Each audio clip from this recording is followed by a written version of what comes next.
두 번째 이제 고향에 관련된 시 한번 보겠습니다. 고향에 관련된 시 우리 42쪽입니다. 2교시입니다.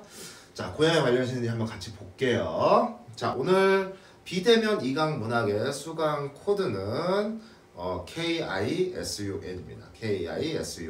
KISUN입니다. 자, 고향과 관련된 상황 한번 보시죠. 여러분들 화면이 좀 잘 보이나 볼게요. 화면 좀 안 보이시면 교재 보시면 돼요. 이게 지금 아마 조교가 폰트를 잘못 설정한 것 같은데 좀 진하게 하라고 할게요, 나중에. 자, 일단 고향과 관련된 상황 보기를 참고하시고 고향 직접적으로 표현이 돼 있습니다. 그래서 부정적 상황, 일단 고향을 떠나 있거나 우리가 이제 보습될 땅에서 봤듯이 삶의 터전을 상실했습니다. 일제강점기와 연결해서 우리가 김소월의 시 배운 거 연결하시면 되고요. 보통 일제강점기와 연결되는 경우가 많아요. 왜냐면 일제강점기에 어쩔 수 없이 고향을 떠나야 되는 상황들이 많았기 때문에 우리가 지금 요새의 삶이야 사실은 뭐 고향에 안 사는 경우가 더 일반적이지 않습니까? 근데 당시에는 이 삶의 터전이 모두 고향에 있었고 가족들도 다 고향에 있었기 때문에 지금 시기와는 다르게 고향에 산다는 것이 굉장히 중요했고 또 삶의 터전이었다는 거죠. 근데 이제 어쩔 수 없이 이제 떠나야만 했던 상황들이 나와 있고요. 그 다음에 이제 정서 태도의 종류와 표현 보시면 먼저 정서를 보시면 상황을 보고 추론을 하거나 그러니까 뭐 보통 이렇지 않습니까? 고향을 떠났으니까 고향이 그립다든가 그치? 그럼 비애감에 젖어 있다거나 부정적 정서가 있을 수 있거든. 그래서 상황을 보고 추론하시든지 직접적으로 표현이 되어 있습니다. 비애나 그리움이나 안타까움. 그래서 그리움이라는 것은 보통 어떻게 발현이 되냐면 여기 밑줄을 그으세요. 고향의 과거 이미지를 떠올려요. 그러니까 고향의 과거 이미지를 떠올린다는 것 자체만으로도 고향이 그립다는 얘기입니다. 근데 고향의 모습 하나의 조건이 있어요. 변하지 않아야 됩니다. 순수하고 변하지 않아야 돼요. 당연히 어떤 것이나 그렇죠. 변하지 않아야 그리운 거 아니겠습니까? 자, 태도의 표현, 고향에 가고자 하는 이제 소망과 염원이 있을 수 있고요. 때로는 이제 뭐 정주용의 시가 그러한데요. 고향에 갔을 때 달라진 모습의 상실감. 자, 여기 중요해요. 달라진 모습이야. 그럼 뭐가 내가 원하던 게 없어졌지. 그리워하던 게 없어지니까 상실감으로 이어집니다. 또는 고향에 가지 못한 자신이나 또는 자신이 변할 수도 있죠. 고향은 안 변했는데 내 모습이 변했던 거예요. 그런 거 돼서 성찰하는 경우도 있습니다. 자, 그럼 고향에 관련된 시 한번 고향에 관련된 시 들어가 볼까요? 들어가 보겠습니다. 잠깐만요. 진짜 무거이네.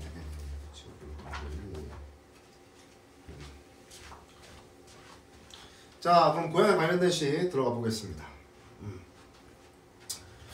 자, 우리 수능 특강에는 90쪽입니다. 수능 특강 90쪽이고요. 향화 보겠습니다. 자, 향화 같이 보시죠. 아, 이거 뭐 완전체구나. 정신. 자, 이거 많이 나오는 시입니다. 이거 먼저 할게요. 자, 가시 먼저 하고요. 자, 그 다음에 문제 한번 보시죠. 가다시 이제 회가에 붙여라는 시입니다. 자, 뭐 이거는 문학만 봐도 여러분들 종합적 이해라는 걸 알 수 있죠. 우리 가 먼저 할 거기 때문에 역시 먼저 줄이고 나머지 보고 이렇게 할게요. 그 다음에 자, 기억 미음에 대해 이해한 내용이다. 시험에 19죠? 일단은 니은까지가 가네요. 이렇게 나눠서 한번 보도록 하겠습니다. 그래서 시험에 19의 의미 역시 가 먼저 보도록 할게요. 이거 먼저 풀어야죠. 자, 3번. 고향에 대한 얘기입니다. 거기에 나와 있죠. 현대시에서 고향은 현실과 대조되는 이상적인 세계. 아하, 이거 뭐 관습이죠. 과거와 달리 암울하게 변해버린 세계. 두 개가 이제 아까 우리가 앞에서 패턴을 선생님이 얘기했던 거죠. 그러니까 이게 이상적인 세계가 되려면 고향이 변함이 없어야 돼요. 그리고 이상적인 세계가 되면 이 그리움의 대상인데 결과적으로 이제 문제는 뭐 일제강점기나 이런 걸 거치면서 고향이 뭐 도시화된다든지 이래서 변해버린 세계로 그려지기도 한다는 거죠. 그래서 이제 가에서 고향은 기억 속에 존재하는 아름다운 세계입니다. 그리움의 대상인 거죠. 그 사람들은 순수한 존재입니다. 공동체 의식을 지니고 살아가요. 그래서 가의 고향은 어떤 긍정적인 세계죠. 이상적인 세계라는 얘기예요. 고향이라고 하는 것은. 그래서 공동체 의식도 있고요. 순수함이나 추측을 해보면 이런 공동체 의식이 있는 세계라는 거. 앞에서 했던 패턴 그대로 추출하면 되겠습니다. 되찾아야 세계. 이게 태도겠죠, 이제.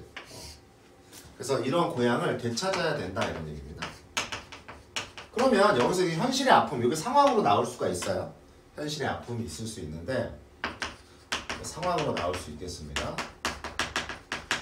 자, 그 다음 나에서 고향은 산업화 과정이네요. 이번에 이촌 향도로 인해 황폐해진 거, 폐가에 붙여니까 그럼 이렇게 제목하고 연관적으로 이렇게 있네요. 폐가는 이촌 향도, 그러니까 농촌을 떠나서 도시로 간단 말이에요. 그로 인해서 황폐해져요. 그래서 도시로 떠나게 되죠. 그 현실의 아픔을 사실적으로 반영했다. 자, 보기가 있는 시험이 19고 가 플러스 납니다. 가 먼저 볼게요. 그러니까 뭐 2, 3, 1 순으로 풀면 되겠습니다. 그래서 추출했기 때문에. 자, 그러면 들어가 보시죠. 향아부터. 자, 향아는 여기서 청자겠죠. 말을 건네는 방식입니다. 어떤 뭐 확실히 누구다라고 말은 못하지만 뭐 순수한 존재일 거예요. 돈어법이기도 하고요. 너의 고운 얼굴, 벌써 고운 얼굴 나온다는 건 뭐 순수한 존재일 겁니다. 그래서 이 향아는 뭔가 청자이면서 고운 얼굴을 가진 뭐 순수한 존재일 거예요. 너의 고운 얼굴 조석으로 우물가에 비춰있던 오래지 않은 옛날로 가자. 태도가 나왔네요, 벌써 패턴이. 아까 우리 이제 보기하고 연결 지으면, 자, 태도는 이게 이제 소망하고 염원하는 거야. 청유영험이 뭐뭐 하자, 이게 이제 뭐 극복 의지라든지 소망이라든지 염원 이런 걸 드러내죠. 소망이나 염원을 드러내고 있고, 화자가 바라는 거 오래지 않은 옛날, 이게 이제 고향의 이미지일 거 아니에요. 오래지 않은 옛날, 그 순수했던 모습, 어떤 순수한 그런 어떤 고향의 이미지, 그런 데를 찾자는 거야. 그래서 이걸 소망하고 염원하는 겁니다. 자, 수석거리는 청각적 이미지네요. 수수밭 사이에 걸쭉스러운 웃음들. 자, 고향의 그 떠오르는 이미지들일 겁니다. 들려나면 호미와 박원일은 환한 얼굴, 그림처럼 나타나더런 그런 석양들. 구름처럼 흘러가는 냇물과 맨발입니다. 순수한 거죠. 고향을 담고 늘어앉아 빨래들을 두드리던 공동체의 모습인 거죠. 전설 같은 폭소로 돌아가자. 이렇게 청유영엄을 반복하면서 태도를 강조하고 있습니다. 청유영엄이들을 반복함으로써 태도를 강조하고 있고, 여기는 화자가 바라는 모습이죠. 어떤 순수한 고향의 모습이고, 화자가 염원하는 있는 그대로의 순수한 고향의 모습이고, 이상적 세계일 겁니다. 추구하고자 하는 세계죠. 본래의 모습. 그래서 시각적 이미지와 청각적 이미지를 동원해서 그리움의 대상인 고향의 모습을 묘사하고 있는 거예요. 눈동자를 보아라 향아, 회올리는 무지갯빛 허울의 눈부심에 넋 빼앗기지 말고. 자, 문맥 보시면 이런 게 이제 부정적이겠죠. 뭔가 그런 현실의 아픔을 드러내는 이러한 부분일 겁니다. 문맥을 보시면 무지갯빛 허울의 눈부심, 뭐 겉으로는 화려하지만 가식적인 거죠. 그래서 이걸 이제 부정적으로 인식하는 대상일 거예요. 문맥을 보면. 그 순수하지 않은 거죠. 뭔가 가식적이야. 무지갯빛 허울만 좋은 겁니다. 겉모습만 좋은 거예요. 자, 정단 한번 마을로 돌아가자. 그러니까 여기도 지금 다 긍정적으로 생각하고 있는 것들이죠. 이런 정단아 마을은 그 이상적 세계일 거고. 미끄덩한 기생충의 생리. 허식, 가식이잖아요. 이것도 여기랑 같은 거죠. 인이 배기기 전으로. 뭔가 이런 거에 너무 익숙해진 거야. 가식적인 거에. 아침처럼 빛나고 우리들의 고향 병들지 않는 젊음으로 찾아가자. 여기도 똑같은 얘기죠. 그래서 지금 이런 모습들과 다 이제 대비가 되는 모습들이에요. 찾으시면 될 것 같습니다. 향아 허물어질까 두렵노라. 얼굴 생김새 맞지 않는 발돋움의 흉내. 이것도 가식이겠죠. 발돋움. 얼굴 생김새 맞지 않는 거. 내 본질과 맞지 않는 거죠. 이것도 이제 어떤 순수하지 않은 거. 가식인 거. 이런 것들도 이제 역시 부정적으로 인식하고 있는 거예요. 이런 거 그만 내자고. 들과처럼 소박하고 순수한 모습이죠. 그래서 맹발을 벗고 굉장히 순수한 모습일 겁니다. 콩밭이마다 미개지, 아직 개발되지 않은 곳이에요. 그래서 순수한 공간인 거죠. 미개지도 굉장히 순수한 공간이라는 거. 그곳으로 가자. 전설 같은 풍속으로 돌아가자. 싱싱한 마음밭으로 순수하고 아름다운 그런 공간으로 돌아가자는 얘기입니다. 시간 너무 쉽죠? 고향의 아주 순수한 모습들이 좀 나와 있는 거. 그러니까 두 개가 좀 달라요. 나시는 아까 변해버린 고양이 모습이고 가는 그러니까 가에서 나온 거는 과거 그 이상적인 순수한 모습 가식과 대비가 되는 거죠. 그런 순수한 모습을 찾아가자는 거고 이제 나시 같은 경우는 변해버린 고양이 모습이라는 거죠. 그럼 일단 2번 먼저 보시면 자 기억은 시간의 변화에 따라 화자의 태도가 변화하는 상황. 아니죠. 변화하는 거 없어요. 기억. 그렇죠? 어차피 부정적인 건 계속 부정적으로 인식하고 화자가 추구하는 거 나오니까 자 니은은 상승 니은 어디 있어요? 기억은 고양이의 긍정적인 모습이고 니은은 상승적 이미지 믿음이 기대감 아니야 여기 넉 빼앗기지 말라고 그랬잖아 1, 2번은 다 아닌 거죠 나 쪽에 정답 있을 거고요 그 다음에 3번 자 가에서 고향을 병들지 않은 젊은 순수했던 고향의 삶 긍정적으로 생각하고 있죠 떼지어 춤추는 거 돌아가요 공동체적 의식이죠 그래서 1번 2번은 다 맞으니까 제거하시고 4번 볼게요. 가에서 화난 얼굴은 자연 속에서 즐거운 삶. 문맥 보시면 자연 속에서 즐거운 삶을 사는 공동체의 모습이죠. 그래서 이거는 맞는 얘기고 냇물가를 구슬이 흘러가는 모습 아름다운 겁니다. 거의 묘사하고 있는 거죠. 뭐 다 나이스 정답 나오겠네. 자, 그 다음 1번 보시면 자, 가는 청정 음영하고 있어요. 맞습니다. 가는 청형의 문장 사용했고요. 그 다음에 가는 청각적 심상 있습니다. 특정한 식구 반복한 것. 특정한 식구는 전설 같은 풍속으로 돌아가자 3년하고 마지막 년에 있네요. 이것도 나 쪽이야. 너무 좀 나 쪽에 몰려있는 거 아닙니까? 자, 폐가에 붙여볼게요. 뭐 자주 나오는 시는 아니라서 자, 볼게요. 상황부터 길을 가다 보니 웬딴집 한 채가 비어있어. 웬딴집을 본 거죠. 이게 이제 폐가겠죠? 폐가의 모습 볼게요. 무슨 집에 연척이라도 되느냐 그냥 우연히 본 거예요. 앞뒤를 한 바퀴 휘 둘러보는 겁니다. 구렁난 지붕에는 풀버섯이 같이 자라고 썩은 새 추녀 끝엔 박쥐도 와서 달릴 듯하다. 먼지 낀 툇마루에 진흙자국 아까 그 가에서 봤던 시하고 분위기가 너무 다르죠. 변해버린 모습이라는 거야. 정교한 모습이 아니죠. 그래서 뭐 시각적인 거, 퀴퀴한 냄새, 후각적인 거 여러 가지 감각적 이미지들을 통해서 지금 여기는 보시면 폐가의 모습을 여러 이제 감각적 이미지를 동원해서 묘사하고 있어요. 자세하게. 그래서 굉장히 좀 황폐한 거죠. 이거 우리 원인은 알고 있습니다. 보기에서 봤기 때문에. 뭐 때문에? 시골에서 먹고 살 게 없으니까 농촌에서 먹고 살 게 없으니까 산업화 시대 이촌 향도를 하잖아요. 그래서 이렇게 된 겁니다. 폐가가 나와 있어요. 이걸 가지고 마른 강변에 불에 댄 소가 냅다 뛰듯 암만 노력해도 아시대도는 노력해도 이런 뜻이에요. 그래서 이게 이제 문제가 되는 상황인 거죠. 모양의 상황. 아시대도 필름 먹고 살 도리가 없어 다 버려둔 채 막벌이 하다가 도해질어야 한다고 어떻게 하는 거야? 떠났어요. 그래서 여기를 보시면 이제 문제 상황이 나온 거죠. 다 버려둔 거야. 그러니까 농사를 지어봐야 먹고 살 도리가 없는 거예요. 그래서 이제 도시로 떠난 이유가 나와야 되는 겁니다. 오쟁이 톡톡 털어 이른 아침도 지었을 거고 화자 추측하는 거죠. 떠난 뒤 소식이 없습니다. 자, 장독대 옆에 씨 떨어져서 자라난 맨드라미 봉숭아꽃도 피었어요. 뭐 이게 만약에 사람도 있었으면 정겨운 모습일 텐데 굉장히 좀 쓸쓸한 분위기를 전해주죠. 쓸쓸한 분위기. 사람이 없으니까. 자, 돌 갖다 한 모퉁이 대충 하나 참새 한 마리가 포르르 날아들어요. 음성 상대거든요. 참새 한 마리가 주인의 후일담을 말해주느냐. 뭐 객관적 상관 몰릴 거예요. 저 혼자 제재버리다 말고 같다. 자, 찌는 말복절, 계절적인 걸 얘기해주죠. 계절적인 거 언제인지 말복입니다. 더위가 찌들을 때 계절적인 배경을 얘기해주고 있고요. 철 저녁 새때 귀짱 터지가 쓸라며 쓰라리게 울고 있어라. 이런 황폐해진 모습 속에서 이제 감정이입의 대상이라고 볼 수가 있겠죠. 쓰라미가 감정이입인데 이걸 통해서 쓰라린 정서를 얘기해주고 있죠. 화자의 이제 정서, 어떤 굉장히 좀 씁쓸하고 쓸쓸하고 쓰라린 정서들을 얘기해주고 있는 그런 작품이 되겠습니다.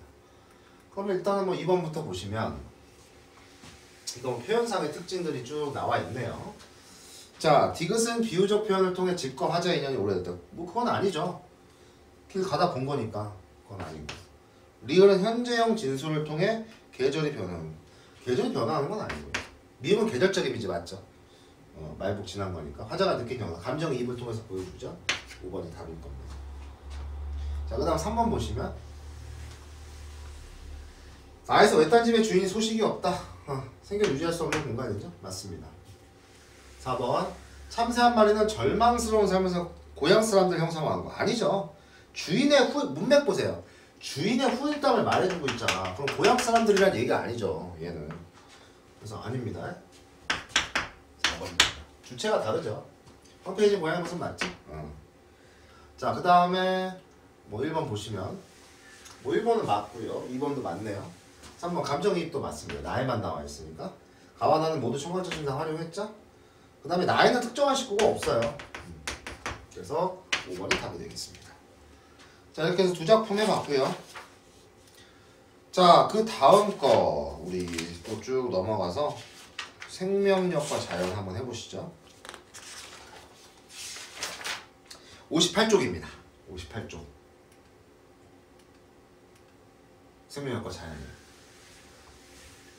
근데 생명력의 시가 하나 있긴 한데 02는 조금 더 성찰과 깨달음 쪽에 가깝습니다.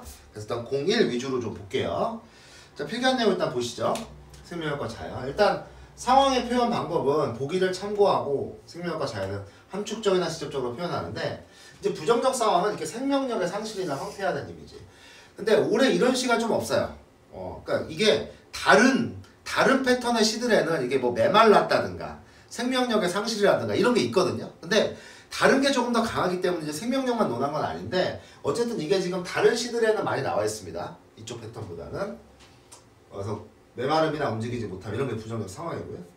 정서태도 생명력을 잃어버렸다는 것 자체가 상실감이에요. 그래서 회복하고자 하는 극복이지. 다른 패턴에 많이 나와 있고요.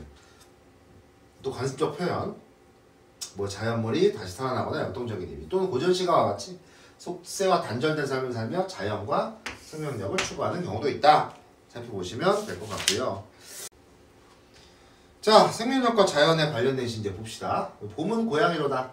봄의 이미지를 그 생명력이 넘치는 봄의 이미지를 고양이의 이미지와 연결지은 이게 가시고요. 그 다음에 날씨는 박음래의 울타리 맡깁니다. 지금 2번이 PPT도 좀 떼져서 나와서 2번은 제가 그냥 부르면서 설명을 할게요. 우리 작품 보는 게 더 중요하니까. 이건 전형적인 이제 자연 친화적인 또는 그런 어떤 순수한 아까 향화와 같은 그런 작품이 되겠습니다. 자, 그러면 뭐 이거는 앞에 있는 부분이기 때문에 전략 필요 없이 바로 들어갈게요. 자, 봄은 고양이로다. 이거부터 그냥 먼저 바로 보겠습니다. 나시가 더 중요하기는 해요. 근데 이거는 뭐 지금 전략이 필요 없으니까. 자, 봄은 고양이로다. 고양이에게 비유를 하고 있어요. 고양이의 모습에 독특한 시입니다. 자, 꽃가루와 같이 부드러운 고양이의 털. 뭔가 부드러운 이미지죠? 고양이의 부드러운 이미지일 거고, 그렇죠? 고운 봄의 향기가 어리우도다. 그러니까 이거는 또 봄의 부드러운 이미지예요. 이거는 고양이의 이제 부드러운 이미지가 되겠고, 이거는 이제 봄의 부드러운 이미지예요. 두 개가 잘 연결이 되죠?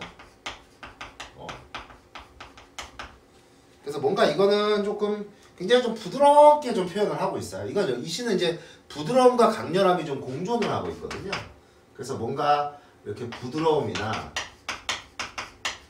뭔가 정적이고 뭔가 좀 포근하고 뭔가 조용한 이런 정적인 이미지하고 이게 같이 이제 공존해 있습니다. 그래서 이 봄이라는 거는 사실 그렇잖아. 우리가 이 봄이라고 하는 거는 두 가지 이미지를 가지고 있는 거죠. 그래서 뭔가 이렇게 동적으로 보면 생명력이 이렇게 약동하는 이런 모습도 보이지만 정적으로 보면 뭔가 고즈넉하면서도 뭔가 포근함 같은 것도 주고 뭔가 보면 또 부드러운 혹독한 겨울의 이미지가 아닌 부드러움을 주기도 해요. 그래서 이거를 이제 고양이도 그렇잖아. 우리가 고양이도 생각해보세요. 그런 이미지가 비슷해요. 고양이도 뭔가 털이나 이렇게 복실복실한 털을 보면 뭔가 되게 부드럽죠. 부드럽고 이렇게 그런데 좀 조용하기도 하고 근데 어느새 엥 막 하고 그 발톱 같은 거 보면 굉장히 날카롭잖아요. 그런 것처럼 이제 부드러움과 정적인 면도 있지만 어떤 역동성을 가진 것도 있고요. 어떤 동적인 것도 있습니다. 그래서 이런 이미지가 고양이랑 좀 잘 어울리는 것 같아요. 그래서 봄은 고양이로다 이렇게 얘기하는 것 같습니다. 자, 금방울 같이 호동그란 뭔가 동그란 고양이도 뭔가 정적인 이미지예요. 근데 고양이는 그러한데 그러니까 이게 지금 각 연의 구성은 이 위의 행은 각 연의 위의 행은 고양이의 이미지를 얘기를 하고 있고요. 밑에 거는 이제 봄의 이미지를 얘기하고 있어요. 그래서 정적인 건데 여기는 지금 미친 봄에 역동적이죠. 뭔가 동적입니다. 봄의 어떤 그런 강렬한 하나의 생명력인 거죠. 자, 고요히 다무는 고양이의 입술 이런 것도 이제 정적인 거죠. 포근한 봄 졸음이 이제 봄은 또 이렇게 포근하게 졸음을 가져다 주기도 하죠. 이런 건 이제 정적인 겁니다. 포근해요. 부드러운 거죠. 정적이고 부드러운 거. 근데 날카롭게 뻗은 고양이의 소리 이건 뭔가 예리한 거야. 이건 뭔가 날카로움이 있어. 약간 이런 동적인 부분 이거는 그지? 뭔가 살짝 동적이라고 말하긴 뭐하지만 어쨌든 좀 강한 이미지가 있어. 예리하고 강한 게 있어. 푸른 봄에 생겼던 이건 동적이네. 그러니까 이런 부분은 이제 봄의 생명력인 거죠. 그러니까 봄의 이런 역동적인 생명력을 이런 예리하고 강함과 연결짓고 있는 것 같아요. 그 다음에 시는 전체적으로 보시면 여기 뭐뭐 하노다 뭐뭐 하노다가 지금 반복이 돼 있고 여기 뭐뭐 해라 뭐뭐 해라가 계속 비유해서 나와 있어. 그러니까 전체적으로 위는 좀 부드럽고 정적이고 밑에 거는 좀 동적이고 여기도 마찬가지죠. 지금 그렇게 나와 있습니다. 전체적으로 보시면 자 그러면은 이거는 바로 나 들어가고 같이 해볼게요. 자, 박용래의 울타리밥. 울타리는 하나의 마을 공동체일 텐데요. 자 이제 뭐 동질적인 거죠. 얘네 본질. 머리가 마늘쪽 같이 생긴 고양이 소녀. 고양이 소녀야. 뭔가 천진난만하고 소박합니다. 둘다.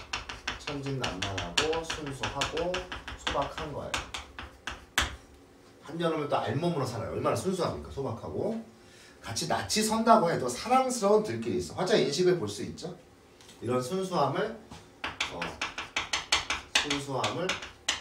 담은 들길일 겁니다. 사랑스럽다고 했어요. 그렇죠? 그 길에 아지랑이가 피듯 뭐가 피듯 쭉 열거가 돼 있고 반복이 돼 있는 구조인데 우리가 이제 윤동주의 자화상 같이 쭉 이런 자연물들이 열거가 돼 있어요. 그래서 여기는 이제 우리가 패턴적으로 보면 당연히 아지랑이가 피듯 태양이 타듯 그렇게 물이 흐르듯 그렇게 천연이하고 여기 주목하고 있거든. 그러니까 천연이라는 건 내추럴한 거. 자연에 있는 그대로의 모습이야. 아지랑이가 피는 거, 태양이 타고 제비가 나는 거, 길을 따라 물이 흐르는 거. 너무나 자연에. 정말 자연이라는 말 자체의 어휘 그 자체죠. 그래서 이게 하나의 자연의 섭리입니다. 자연의 섭리. 자연은 응당. 당연히 그렇게 돼야 된다는 거죠. 거기에 자연의 섭리에 뭔가 따르는 그런 순수한 움직임들이에요. 그래서 그렇게 천연히 여기에 이제 이렇게 연가를 해준 거다. 의도적으로. 의도적인 배치죠. 연가를 해준 거야. 그래서 두 가지 효과예요. 이 천연이라는 요 속성, 요게 이 시의 핵심이거든. 이게 바로 이거잖아. 자연의 섭리에 따르는 거잖아. 천연이 너무 자연스러운 모습이야. 근데 의도적 배치라는 건 뭐냐면 여기에 주목하게 해서 천연이라는 걸 강조함과 동시에 이 뒤의 내용에 또 주목하도록 만들고 있어요. 강조하고 주목하게 만들고 뒤 내용과 자연스럽게 연결이 되도록 만들고 있습니다. 그래서 울타리 밖에도 있는 천연이 연결되잖아. 그러니까 천연이가 이쪽으로도 가고 이쪽으로도 가는 거야. 울타리 밖에도 화초를 심는 마을이 있대. 이 마을은 굉장히 좀 좋은 마을이죠. 그러니까 울타리 안에만 심으면 자기들만 이렇게 보고 이렇게 하겠다는 거잖아. 그러니까 이 마을의 특성은 인위적으로 뭔가 구분을 지어서 뭘 하지 않는 거예요. 그러니까 어떤 모습이야? 아주 바람직한 태도죠. 자연과 조화를 이루려는 모습이에요. 자연의 순리를 거스르지 않고 이게 섭리에 따르는 거죠. 외부에 있는 자연과 조화를 이루려 하는 그런 공동체 의식의 모습을 보입니다. 그러다 보니까 오래오래 장광이 부신 마을이 있어요. 조화를 이루고. 화려하지는 않지만 장광이 있어요. 가식이 없죠. 약간 향하고 연결지으면 되겠죠. 화려하지는 않지만 오래오래 가요. 그러다 보니까 밤이면 더 별이 많이 뜹니다. 그 마을의 어떤 가치, 우리가 이제 보려고 하는 가치들이 이제 보이는 거지. 자, 자연의 섭리에 따르고 그런 순수한 모습들, 거기서 이제 그 마을의 모습들, 자연과 조화를 이루려 하는 마을의 모습들도 봤습니다. 자, 그러면 요거 먼저 1번부터 보실까요?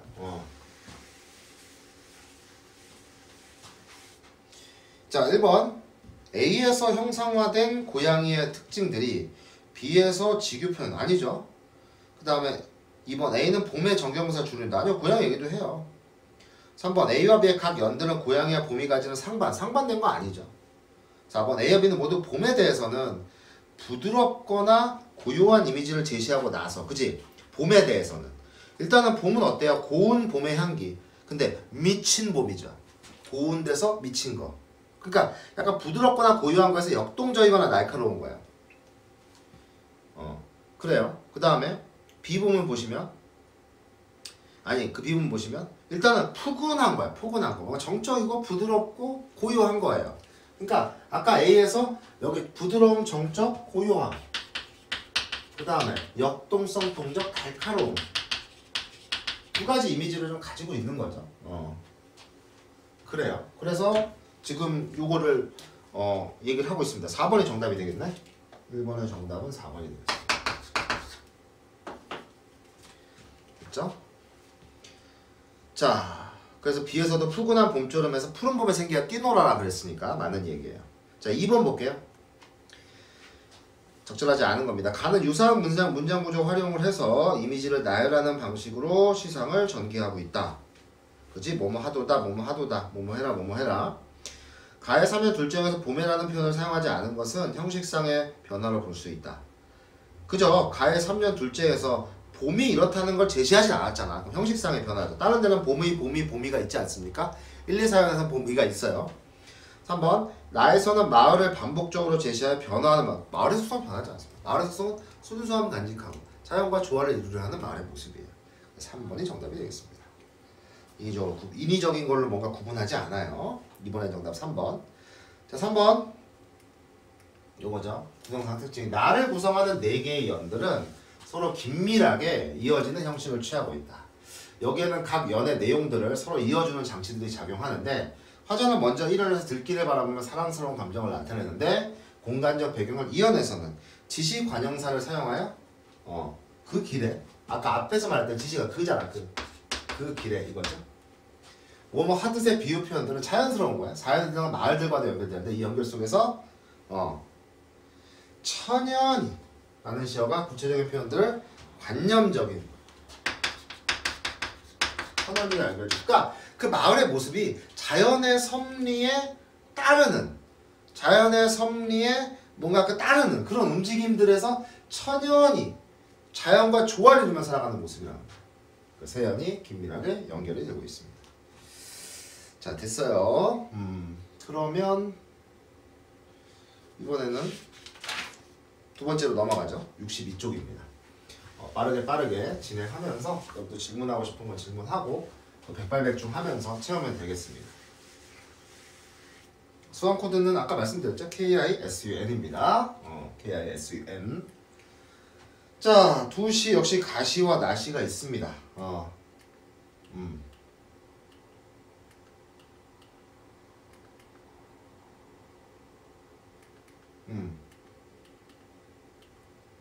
지금 구성을 제가 이게 왜 그러냐면 이게 가나와 고단함이 한시밖에 없어요. 이게 지금 가나로 두 개가 연결된 건데 내가 두 개 그냥 한꺼번에 놨습니다. 이게 뒤쪽이기 때문에 여러분들이 이제 수능과 연계해서는 좀 내용을 봐야 될 거고요. 전략을 보기보다 또 내신에서는 이쪽이 아마 거의 안 다루게 될 거예요. 그래서 굳이 좀 나눠놨는데 그래서 왜 구성이 이렇지 하고 좀 살펴봤어요. 자, 먼저 빌려줄 몸한채 생명력과 관계된 건데, 그러니까 이 시는 생명력과 관계된 것이기도 하면서 우리가 앞에서 해봤죠. 더 추가하자면 이제 우리에게 성찰과 역시 삶에 대한 깨달음. 어떤 삶을 추구해야 될 것인가? 성찰과 깨달음을 주는 시이기도 합니다. 이렇게 적어 놓으시고요. 구성이 왜 PPT가 왜 이상하지? 잘못 봤어. 자, 수특은 323쪽입니다. 자, 볼게요. 자, 속이 꽉 찬 배추가 본디 속부터 단단하게, 원래부터 단단하게 옹이 나는 걸 이렇게 꽉 차게 이런 거야. 단단하게 본디 속부터 꽉 이렇게 맞물려서, 꽉 차게 맞물려서 자라는 줄 알았는데, 그러니까 이렇게 알았는데 라고 표현한 건 사실은 그렇지 않다는 거잖아. 그러니까 이런 것들은 이제 어떤 깨달음 이전의 상황인 거죠. 깨달음 이전. 나는 원래 본디부터 이렇게 처음 볼 때부터 이렇게 생명력이 원래 이 배추의 생명력이 원래 강인한 줄 알았어. 단단하게 오리지면 잘한 줄 알았는데, 자, 겉잎 속잎이랄 것 없이 저 벌어지고 싶은 대로 마음대로 벌어져 나갑니다. 그러니까 이거는 뭐예요? 생각과 다른 거죠. 실제는 배추의 실제 성장 과정은 내 생각과는 달랐다는 얘기야. 벌어져 나가는 거예요. 그러니까 단단하게 옹이 지미하고 반대죠. 벌어져 나가는 거예요. 그중 땅에 가까운 잎 몇 장이 스스로 겉잎이 돼요. 얘가 땅에 가까운, 그러니까 배추가 자라다 보면 이렇게 자라잖아. 그러니까 우리가 이제 식탁에서 접하는 건 배추를 보면 정말 실하고 단단하고 뭐 그런 것들이잖아. 그래서 처음부터 이렇게 자라는 게 아닐까라고 생각을 하지만 실은 이렇게 겉에 있는 잎들이 있어요. 얘네들은 이렇게 배추밭에 가보면 그냥 땅에 널브러져 있습니다. 말라 비틀어져가지고. 그래서 이 잎 몇 장 얘네예요. 땅에 가까운 잎 몇 장. 얘네가 우리가 이제 사실은 어떤 삶에 대해서 좀 본받아야 되는 존재들. 스스로 겉잎이 돼요. 나비에게도 몸을 주고 벌레에게도 몸을 주고 즐거이 자기 몸을 빌려줘요. 그래서 얘네가 겉잎이 돼. 그러니까 얘네가 뭐 하는 존재냐면 얘네는 희생할 줄 아는 존재예요. 희생. 다른 이들을 위해 희생. 희생과 나눔 이런 것들을 합니다. 이게 이제 우리가 추구해야 할 삶의 자세죠. 그게 생명력을 만들어내요. 단단하고 옹이진 거를 만들어냅니다. 그래서 얘네가 이제 배추의 생명력을 만들어내는 거죠. 얘네가 희생과 나눔을 하고 있습니다. 가까운 이들자 스스로 겉잎이 되어서 즐거이 자기 몸을 빌려줘. 희생을 합니다. 그래서 결구가 생깁니다. 여러 결부를 합쳐서. 그래서 알부를 딸 듯 그렇게 속이 차오르는 거야. 이게 바로 이제 생명력이죠. 배추의 생명력이 이제 솟아오르는 거다 이렇게 생각할 수 있어요. 자, 그 다음에 여기 이제 일부 좀 방황이 나옵니다. 이런 게 방황이에요. 자, 마음이 이미 올바른 길을 떠나 있어. 몸도 곧 길을 이렇게 늦은 계절에. 그러니까 화자의 상황은 뭔가 방황을 하고 있는 거야. 길이 떠나 있어. 방황을 하고 있습니다. 그래서 자기 자신을 뭐 하고 있습니까? 성찰하고 있는 거죠. 근데 뭘 얻었어? 배추 모종 15번 후에 뭔가 알게 된 거야. 이런 이치를. 나눔과 희생의 중요성을 깨닫게 된 거죠. 깨달은 건데 빌려줄 몸 없이는 저녁이 없다는 거야. 내 몸으로 저 공양간 여기 각주 있죠. 절의 부엌인데 내 몸으로 짓는 거야. 내가 희생해서 짓는 거야. 내가 공양한다면 뭔가 바치는 거거든. 내가 뭔가를 바쳐서 뭔가 불교적인 이런 사고가 들어가 있죠. 등불하는 어떤 가치입니다. 등불은 어떤 가치는 그런 거 하자 오지 않아요. 그래서 처음 자리부터 어떤 깨달음이 있지는 않다는 거야. 그래서 길은 어떤 그런 깨달음일 텐데 처음부터 그런 건 있지 않다. 그러니까 여기는 그 깨달음의 내용이죠. 뭘 알게 된 거야? 나눔과 희생의 가치를 알게 된 거야. 생명력을 만들면.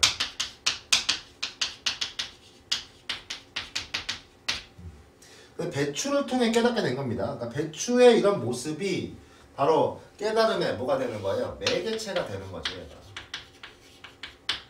그래서 배추의 이치, 우리가 파바카에서 떠올리면 돼요. 파바카에서처럼 이런 배추의 생명력의 이치를, 배추가 갖는 생명력의 이치를 우리 삶에 적용하는 겁니다. 우리 삶에 적용한 거예요. 확장한다고 그랬죠? 알겠습니까? 그래서 배추의 겉잎이 그러한 역할을 하는 거죠. 겉의 잎이 자기들이 희생하면서 배추를 간단하게 옹이지게 만들어줘요. 그런 것처럼 나는 지금 방황을 하고 있어. 길이 떠나 있어.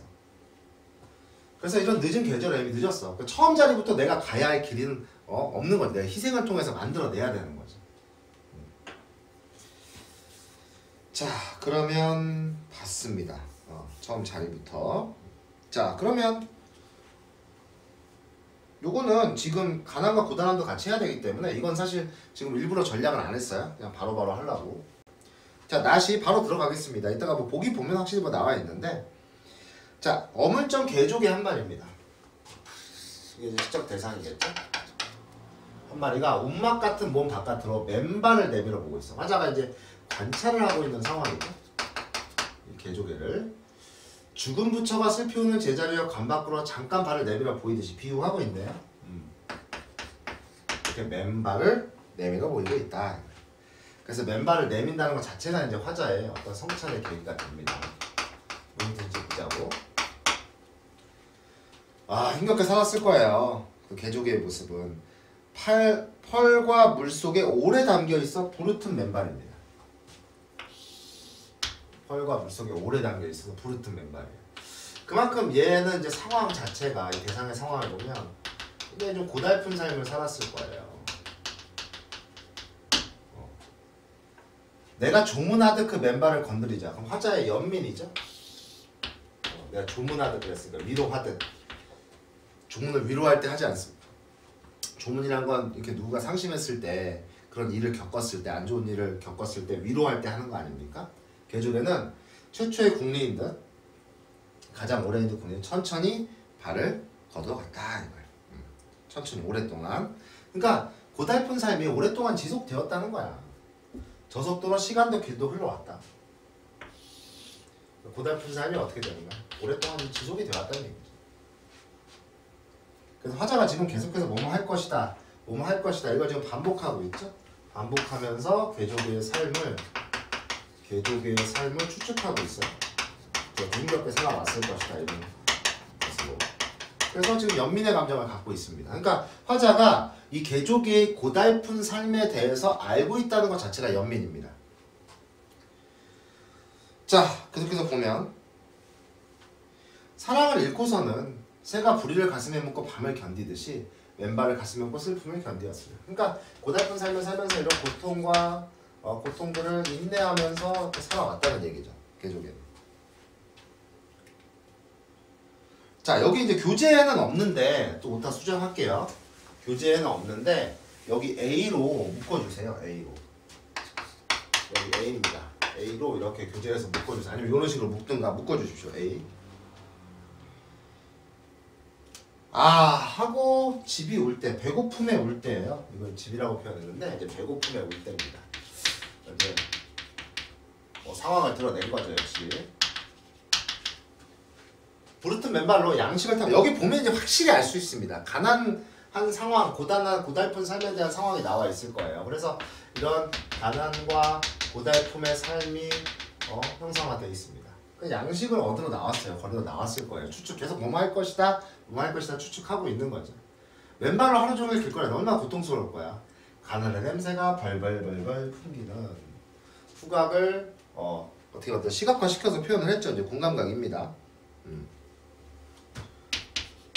가난한 냄새가 벌벌벌 풍겨요. 온맛 같은 집으로 돌아오면 다 이렇게 보여주고 있죠. 하고 울던 것들이 배고파서 배고프니까 배를 채워 그래도 양식을 얻어왔네요. 그러니까 이 지금 개조개가 아버지 역할을 하는 거죠. 아버지 가장의 모습이죠. 말 그대로. 그러니까 맨발이라는 게 어떤 데서는 굉장히 순수한, 시에서 굉장히 이상향 순수한 이미지로 쓰이기도 하지만 여기서는 가난의 이미지로 지금 대표돼서 쓰이고 있는 거죠. 그래서 배를 채워 저렇게 캄캄하게 오름도 멎었으라 그러고 있어. 캄캄하게 오름도 멎었다. 여기 공감각이네. 청각을 시각화시켜서 표현. 아이고, 지금 많은 양을 찍다 보니까 조금 실수가 있습니다.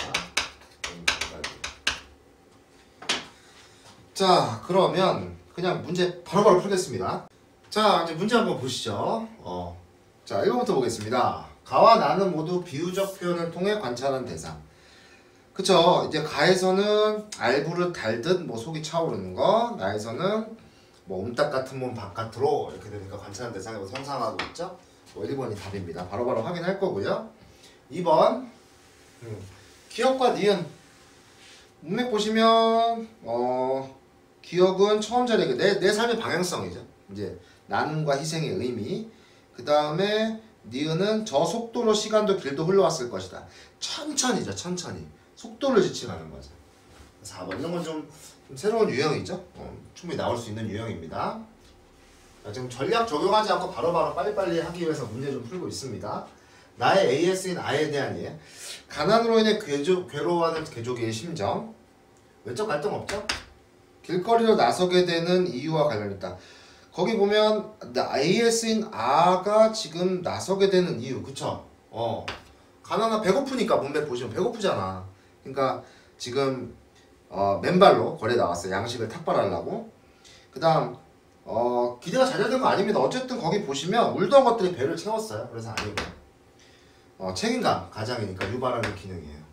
지금 하고 배고픔에 다 울 때 이렇게 하고 있습니다. 3번이 정답입니다. 자, 4번 보기 먼저 봤으면 뭐 더 쉬울 거예요. 그래서 여기 나와 있죠. 배추의 성장 과정을 통해 그걸 삶의 확장에서 적용하는 겁니다. 그래서 내적인 성숙, 배추가 차오르는 거, 그게 내적인 성숙과 같죠. 나눔과 희생의 실천을 통해서 내적인 성숙을 이룬다라고 하는 거. 그렇지? 또 어물전의 개조개의 모습, 거기 연민을 느껴요. 인간의 삶을 개조개의 삶 같은 거. 다 두 작품의 공통점은 어쨌든 그 대상을 관찰해서 우리의 삶의 확장에서 적용을 했다는 거죠. 인생의 시련이 있지만 괴로움을 견뎌내며 살아가게 된다. 이런 패턴들 보겠습니다. 자, 1번 배추가 속보다 단단하게 옹이지며 자라는 줄 알았다. 먼저 내적인 성공 아닙니다. 이거는 깨닫기 전의 내용이에요. 그래서 화자의 깨달음이 아니고 이거는 깨닫기 전입니다. 깨닫기 전. 그러니까 처음부터 성숙을 이뤄서 자라는 게 아닙니다. 뭐가 있어야 돼요? 나눔과 희생이 있어야죠. 네. 그래서 이게 답이다라고 하는 겁니다. 뒤에는 우리 빨리빨리 넘어갈게요. 자, 이제 마지막으로 B 패턴 한번 보도록 하겠습니다. B 패턴 작품. 자, 한번 보도록 해보시죠.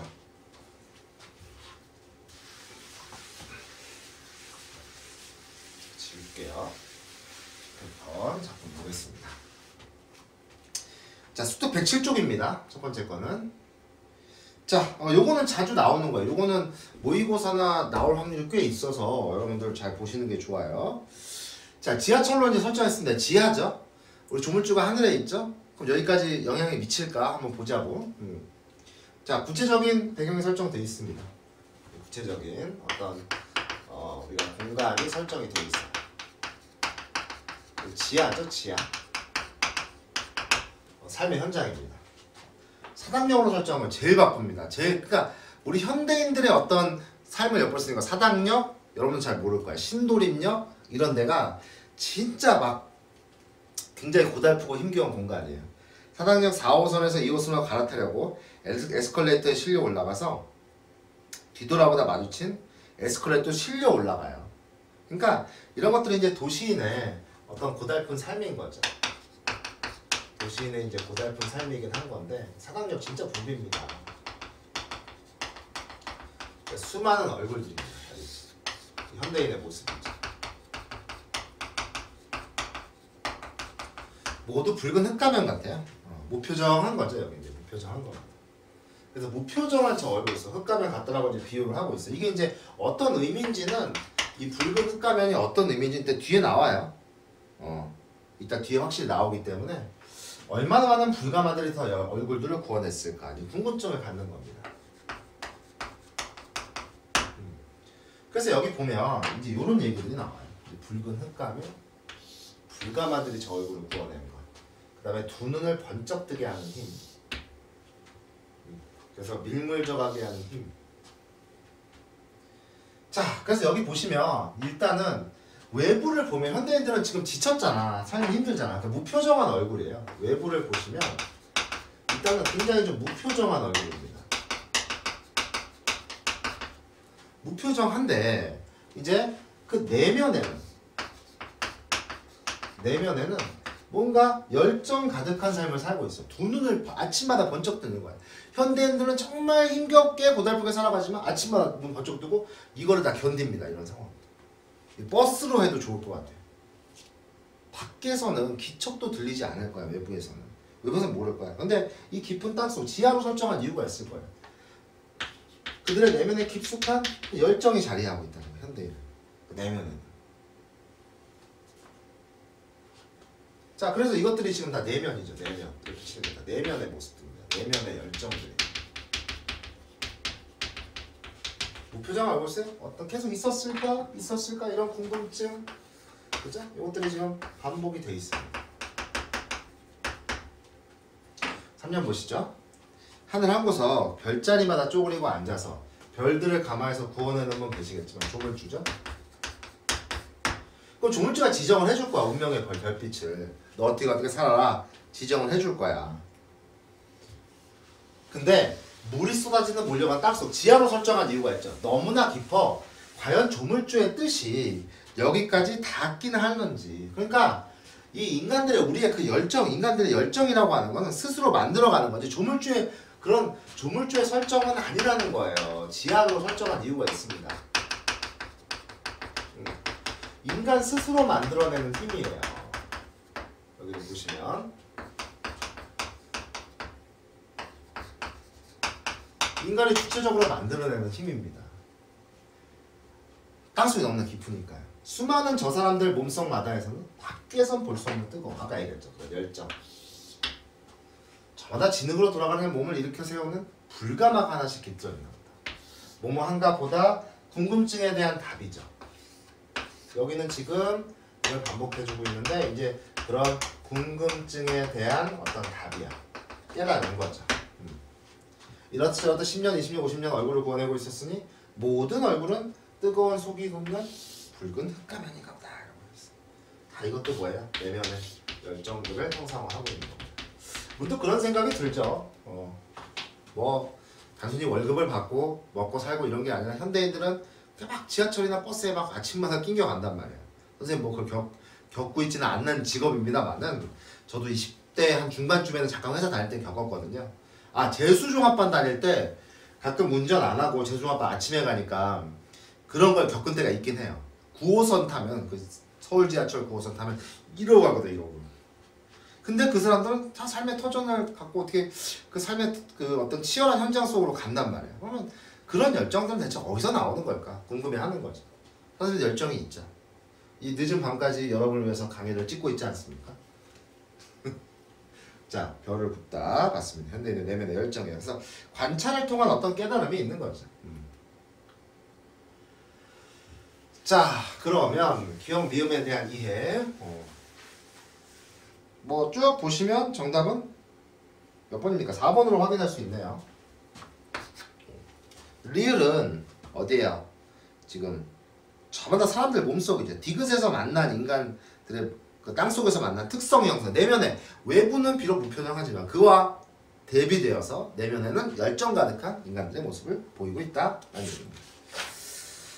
자, 다음 시들은 좀 독특한 시들이에요. 낯선 시들인데 이건 사실 가에 있는 그 이론을 좀 읽어보셔야 되는데 글쎄요. 그 출제 여부는 내신은 안 나올 것 같고요. 수능에서 좀 잘 모르겠네요. 283쪽인데 그래서 그냥 이거 이 지금 두 개 빗뺐던 두 개 있거든요. 그 두 개는 조금 좀 그러시다 해서 빨리빨리 그냥 하고 보고 넘어가겠습니다. 독특한 시들이기 때문에 좀 이거를 막 냈을 때 좀 논란이 있을 수 있어요, 사실은. 자, 황인숙의 조깅 보겠습니다. 전략 없이 그냥 하고 풀게요. 아, 근데 보기 좀 봐야겠다, 근데. 먼저 이거는. 자, 다는 일단 볼게요. 이 다만. 그럼 다 먼저 보자. 종소리부터 먼저 보자. 요거 하고 나서. 그래, 그게 낫겠다. 자, 종소리가 가진 이미지에 대해서 새로운 관점을 제시하는 순서래. 일반적 상황에서. 그래서 종소리들은 일반적으로 경건함과 평화, 성당의 종소리래. 종소리. 성당의 종소리들은 경건함과 평화를 상징한대요. 평화. 그러나 이 작품의 시상이 아랫마을 성당의 종소리들의 대열에서 이탈하여 피 흘리는 하나님까지로 이어진 것은 아랫마을 성당의 종소리가 그래서 아랫마을 성당의 종소리에 대여해서 이탈을 피흘리는 하나까지 이어졌대. 이게 뭔 얘기인지 봐야 될 것 같아. 성당의 종소리가 절대자의 뜻과 다르게 작용한다. 그래서 종소리는 보이지 않는 견고한 울타리가 돼. 퍼져나가야 할 종소리가 오히려 울타리가 되어 어려운 사람들이 사는 하늘에 가장 가까운 마을을 소외시키고 있는 거야. 그래서 아랫마을의 평화 두 개가 대비돼 있네. 울타리를 해서 성격다. 아랫마을은 좀 잘 사는 사람들인가 봐, 그쵸? 그래서 하늘 가까운 마을하고 지금 아랫마을하고 대비가 돼 있는데 원래 종소리는 이런 경건함과 평화 전 인류에게 그거를 축복을 내리는 그런 경건함과 평화를 보여주는 건데 얘네만 보호한다고 종소리가 여기까지는 안 간다. 그러니까 종소리가 오히려 이걸 소외시키고 있는 거죠. 견고한 벽이 되어서. 자, 아랫마을 성당에서 울려 퍼지는 종소리들 지금 이렇게 종소리가 이렇게 퍼져 나가는 겁니다. 종소리 땡땡 하고 울리는 느낌을 좀 주죠. 그래서 뭔가 좀 경건하고 평화로운 종소리라고 아까 얘기했어요. 그중 하나가 대열에서 빠져나와 뭔가 의인화가 되는 것 같은 느낌이에요. 몰래 골목골목을 돌아 하늘과 가장 가까운 마을. 아까 이게 보통 우리가 이제 이런 인식을 갖고 있잖아요. 하늘 가장 가까운 마을. 가장 높은 곳에 사는 사람들. 그런 사람들은 어떤 사람들이겠어요? 우리가 아파트의 고층을 얘기하는 게 아닙니다. 옛날에 이제 그 산 위에 이렇게 마을을 이루고 사는 사람들, 흔히 달동네라고 하거든요. 가장 좀 힘겹게 살아가는 이들. 지금도 이제 그런 곳들이 굉장히 많은데 하늘과 가장 가까운 마을은 소외되고 힘겹게 살아가는 이들이 모여있는 곳이에요. 그러니까는 이들의 마을일 겁니다. 그것을 찾아 나서요. 그러니까 이 종소리가 경건하고 평화로운 이 종소리가 이런 소외된 자들을 돌봐주고 왔지만 사실은 이 종소리들은 이 마을의 사람들과 이제 괴리가 돼 있는 거죠.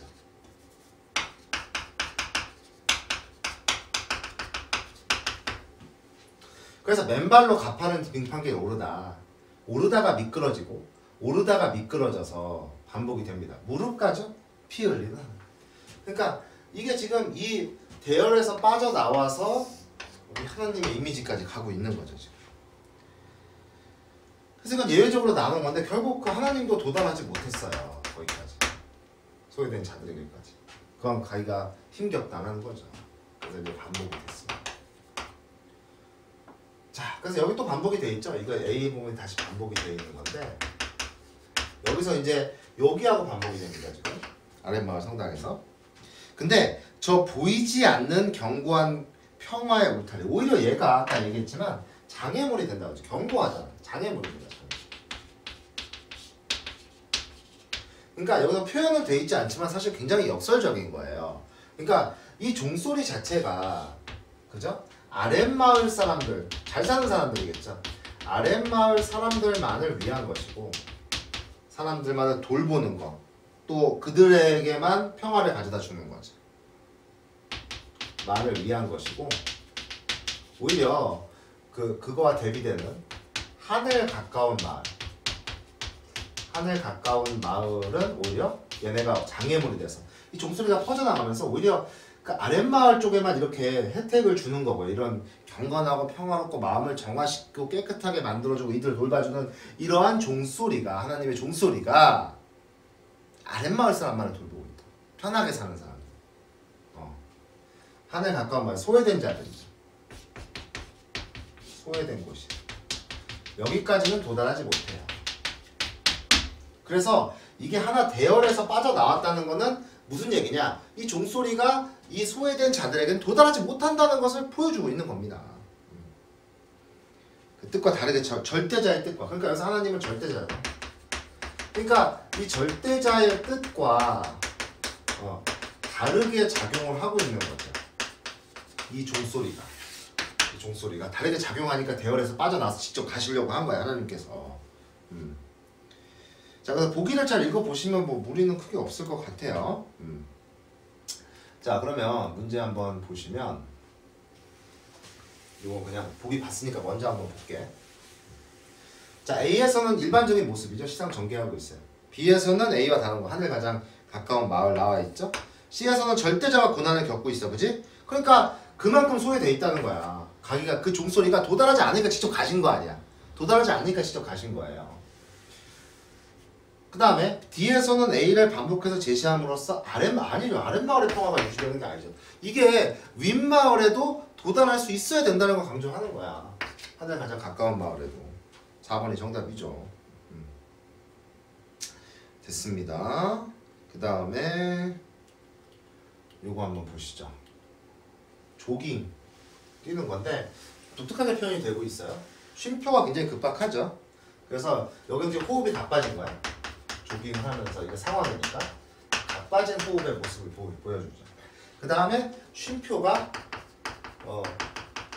계속 반복이 돼 있어요. 짧은 간격으로. 그래서 굉장히 가빠진 호흡의 모습을 잘 보여주고 있죠. 자, 땅바닥이 뛴다, 나무가 뛴다, 햇빛이나 버스가 뛴다, 바람이 뛴다, 창문이 뛴다, 같이 뛰어요. 내가 뛰다 보면 이제 그것들을 뛰는 것 같잖아. 그래서 이거는 이제 주변 상황을 인식하고 있는 겁니다. 주변 상황을 인식하고 있는 거고, 그래서 계속 이제 반복이 되어 있죠. 근데 앞에서에 비해서는 어때요? 쉼표가 나와 있지만 조금 앞에서와는 호흡이 다르죠. 앞과는 호흡이 달라요. 조금 더 약간 간격이 넓어졌죠. 앞과는 조금 더 다른 호흡이 되어 있는 부분입니다. 잎진 나무가의 사이 하늘에 환한 맨몸이 뛴다, 허파가 뛴다. 여기서도 호흡이 또 달라지죠. 지금 쉼표가 없이 이렇게 마침표가 되어 있잖아. 여기서도 호흡이 또 달라져요. 계속 변화를 주는 거야.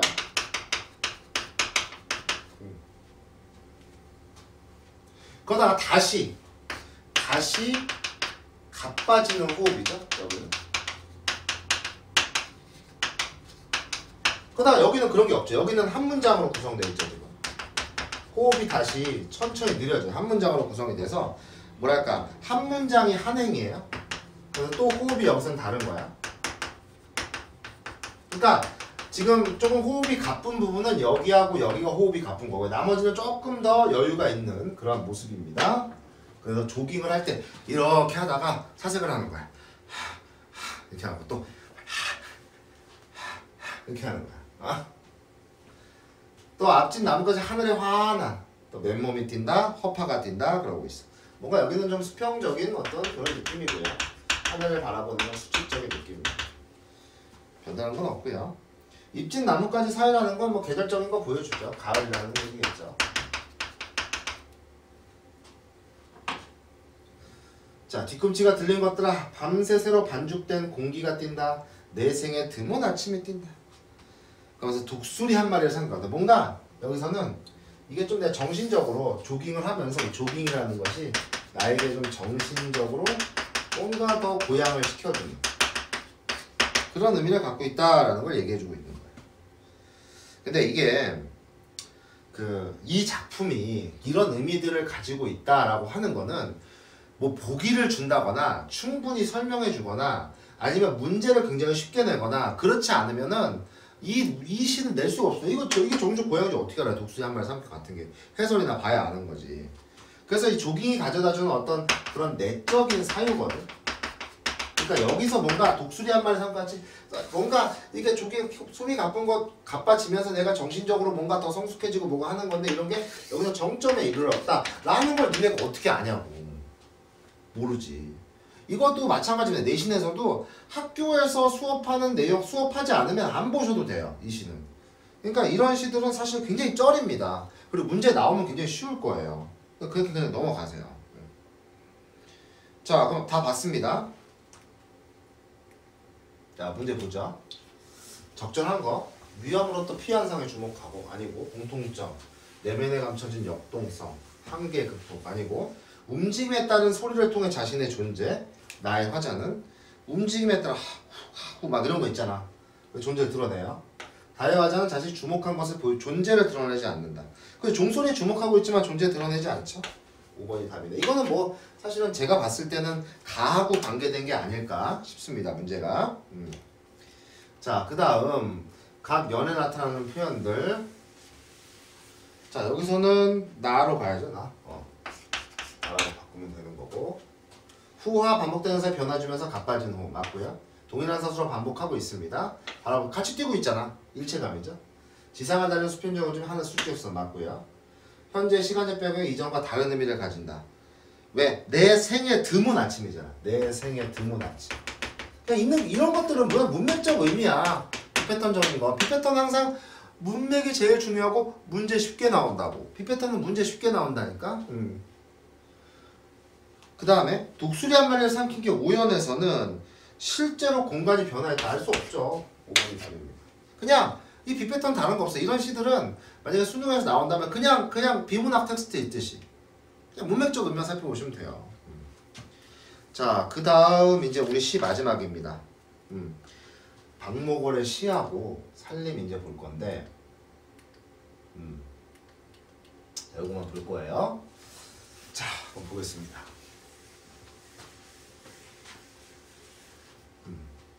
이건 그냥 바로 갈게요. 자, 나는 뭐 화자겠죠? 흔들리는 저울대입니다. 화자일 거.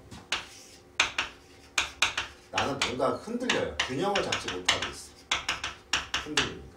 근데 시는요, 여기가 이제 제일 핵심이에요. 반대입니다. 시는 반대로 그것을 고누려는 추와 같아요. 시는 균형을, 시의 역할입니다. 시의 역할은 균형을 가질 수 있게 해줘요. 추니까. 균형을 가질 수 있게 해줍니다. 그래서 추의 태도죠. 균형을 맞추려 하는 거죠.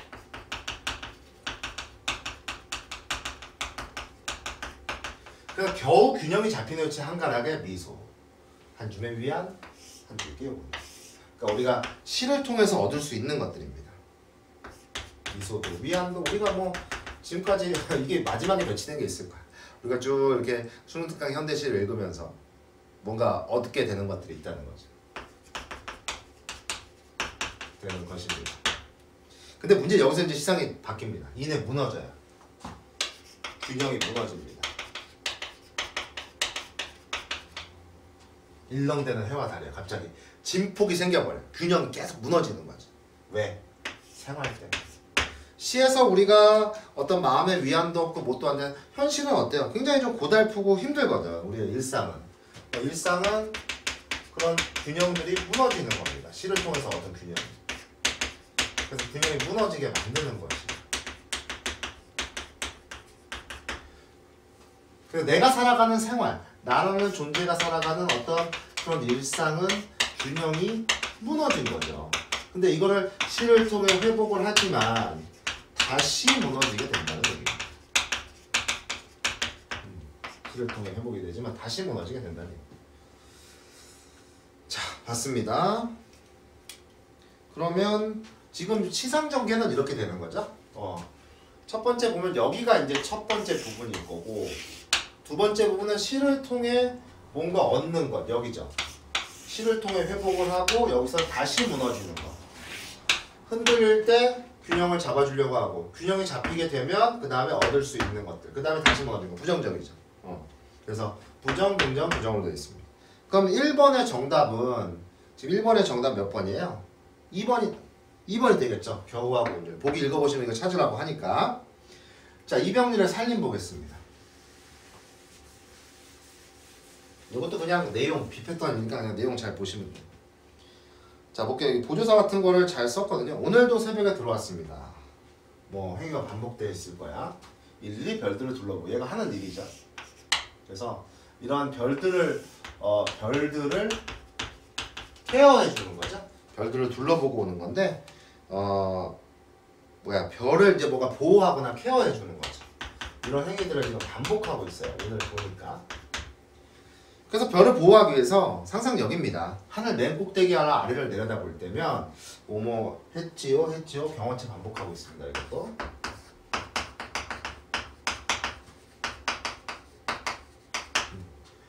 아래 내려다볼 때면 앞정처럼 박아놓은 별의 뾰족한 뒤통수만 보인다고 내가 전에 말했던가요? 그러니까 우리가 이제 별을 일반적으로 얘들아 관습적으로만 보면 별은 하나 이상향이잖아. 근데 우리가 별의 뒤통수잖아. 이거는 우리가 일상적으로는 봐요, 못 봐요? 못 보는 거죠. 일상적으로는 못 보는 거야.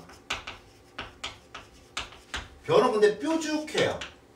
앞정처럼 박아놓은 거야. 뭔가 뾰족해요. 그래서 별의 이건 우리가 별의 이제 뒤통수 이거는 이상형으로 표현하는데 우리가 이제 이런 별의 뒤통수는 뾰족해요. 생각과 다르죠. 이제 그런 건 새로운 측면입니다. 못 보는 거예요. 그러니까 자기는 별의 어떤 실체를 알고 있는 존재죠. 얘는. 오늘도 새벽에 나를 업어다 달라고 하며 첫 별의 불꽃에서부터 끝별의 생각까지 그어놓은 큰 별의 가슴팍으로부터 작은 별의 명까지 이어오는 헐렁해진 실들을 하나하나 매주었습니다. 케어의 내용이죠. 이렇게 케어해주는 내용입니다. 오늘은 별을 2개 묻었고 별을 2개 캐냈다고 적어두려 합니다. 별의 생성과 소멸이죠.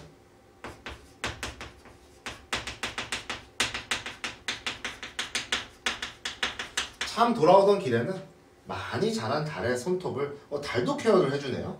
조금 바짝 깎아 주었습니다. 근데 이거는 그렇다기보다는 많이 자란 달의 손톱 이것도 아마 이게 달이 너무 날카로우니까 별을 보호하기 위해서 하는 행위일 거예요. 그치, 이건 그렇게 봐야겠다. 보호하기 위해서 하는 행위다. 이렇게 보시면 되겠습니다. 자, 이것도 뭐 내용적으로 좀 패턴적이지 않은 시니까 역시 문제로 나올 때는 근처 문맥만 보고 조금 어떤 논리성을 가지고 푸는 뭐 시작은 논리적이지 않지만 그런 내용일 겁니다. 그래서 한번 확인해 보시면 될 것 같고요. 뭐 요즘에는 이런 시들이 또 나시에 출제가 될 가능성들이 좀 있어서 나올 때 어떻게 나오는지 좀 한번 확인해 보는 것도 괜찮고요. 그런 것 같습니다. 자, 이렇게 해서 현대시 2강 우리 이제 오늘 나머지 시들 그래서 이별과 부재의 시, 그 다음에 고향, 그 다음 생명학과 자연, 가난과 고단함, 비패턴의 시들 해봤습니다. 자, 이렇게 해서 수능특강 현대시 모두 마무리했습니다. 고생하셨어요.